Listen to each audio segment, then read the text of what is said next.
Tu penses que tu es seul, que personne ne s'intéresse à toi. En fait, que le monde t'a oublié, quoi. Ok, annonce un échec. Annonce que tu es en faillite, que ton projet est tombé.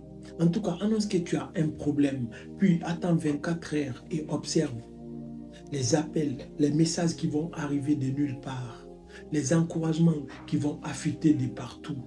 Et c'est à ce moment-là que tu réalises une chose. Tu n'es pas seul du tout. Mais la vraie question reste la suivante. Où étaient toutes ces personnes quand tu te battais? Où étaient-elles pendant les moments difficiles? Quand tu construisais ton projet, quand tu luttais en silence, pourquoi n'étaient-elles pas présentes à ce moment-là? Alors fais la comparaison et commence à comprendre. Quand on dit que le monde est invisible, beaucoup de gens pensent que c'est quelque chose de mystique.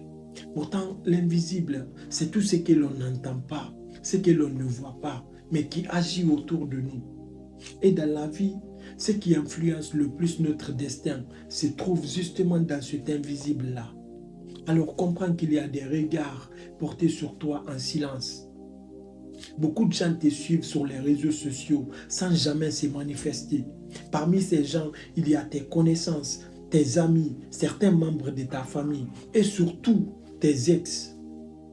Tu penses qu'ils t'ont oublié parce qu'ils ne t'appellent plus. En fait, tu penses qu'ils ont tourné la page de ta vie, quoi. Tu te trompes. Sache qu'ils sont au courant de tout ce que tu fais, en tout cas de tout ce que tu montres. Par exemple, l'été dernier, tu t'es parti en voyage et tu as acheté une nouvelle voiture.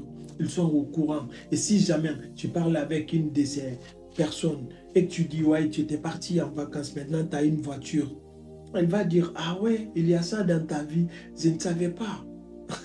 Et pourtant, elle était au courant. Alors c'est ça le monde invisible, le monde profond, le visible et l'invisible. Quand on dit que le monde est profond, c'est ça. Tu n'es pas seul du tout.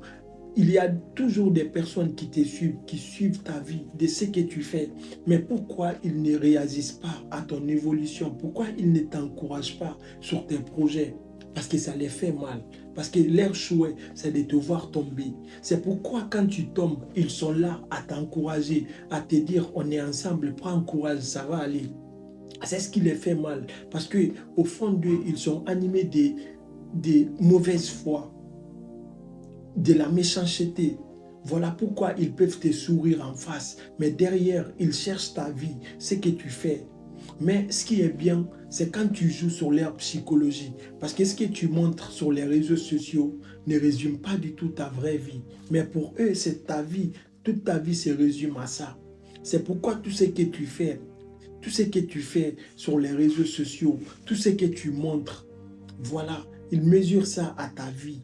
Ils comparent ça, ils disent, ouais, c'est ça sa vie. Sa vie se résume à ça. Voilà pourquoi toi, dans ta vraie vie, tu l'as construit en secret, dans le silence.